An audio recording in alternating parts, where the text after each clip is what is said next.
Salam damai sejahtera untuk kita semua. Salam sehat dan bahagia selalu bersama Yesus.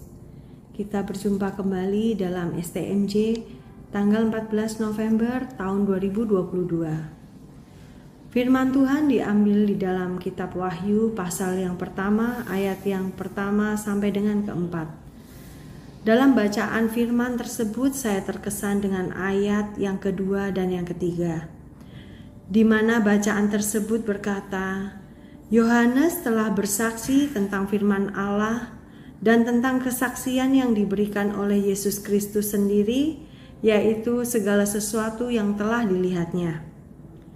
Berbahagialah ia yang membacakan dan yang mendengarkan kata-kata nubuat ini, dan yang menuruti apa yang ada tertulis di dalamnya, sebab waktunya sudah dekat. Dari firman di atas kita dapat memahami dan mengerti lewat perjalanan Yesus Kristus sendiri yang memberi contoh dan teladan yang baik bagi kita semua. Saya akan men-sharingkan pengalaman hidup saya.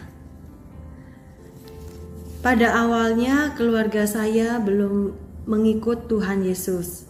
Dari orang tua, leluhur, bahkan sampai anak-anak pun tidak mengikuti Tuhan Yesus. Kemudian suatu saat saya sedang sekolah, tiba-tiba saya dikabarkan kalau mama saya meninggal. Sempat saya syok berat karena bagi saya, mama segalanya di dalam kehidupan saya.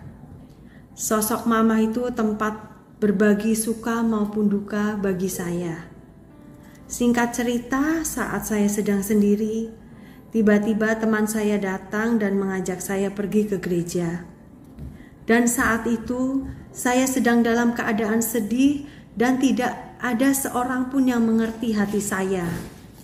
Kemudian, saat mengikuti ajakan teman saya ke gereja, saya mengikuti ibadah dari awal hingga akhir. Tetapi saat di tengah ibadah saya merasakan damai dan sentuhan dari Tuhan yang sangat luar biasa. Saya menangis terus selama berdoa. Sepulang dari gereja, saya selalu berdoa dan rasa haus dan ada satu kerinduan yang mendalam di dalam hati saya untuk lebih dekat dan semakin dekat kepada Tuhan. Saat itu juga saya mulai belajar untuk lebih mendekatkan diri kepada Tuhan.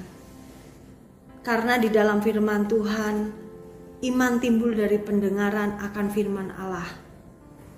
Karena iman percaya pada Tuhan saya selalu menyerahkan segala kehidupan saya hanya di dalam tangan Tuhan. Dan saya akan melakukan apa yang Tuhan inginkan akan saya lakukan, semuanya untuk menyenangkan hati Tuhan.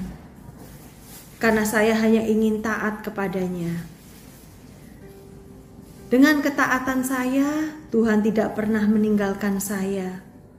Apa yang tidak pernah saya pikirkan, apa yang tidak pernah timbul di dalam hati saya, tetapi semua Tuhan sediakan bagi anak-anaknya yang mengasihinya. Sekian sharing dari saya.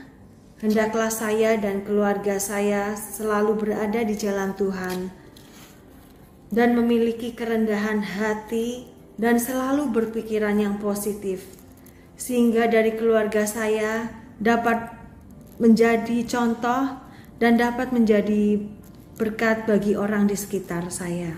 Amin.